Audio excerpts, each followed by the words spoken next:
জীবনে কিছু শেখা অত্যন্ত গুরুত্বপূর্ণ।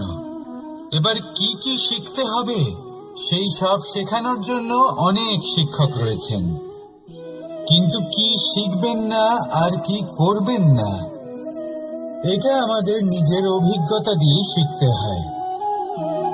কিন্তু তার মানে এটা নয় যে যদি আপনাকে শিখতে হয় যে আগুনের তাপ কতটা, আপনাকে আগুনের মধ্যে হাত দিতে হবে না। অন্য কারোর অভিজ্ঞতা দ্বারাও শিখতে পারেন।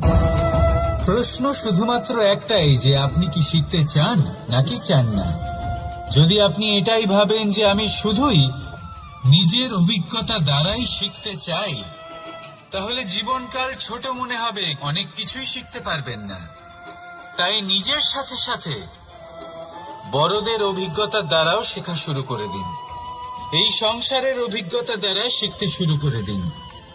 আর এটা নিশ্চিত রূপে শেখা আবশ্যক যে কখন কি করবেন না, কোথায় থামতে হবে আর কোথায় থামবেন না।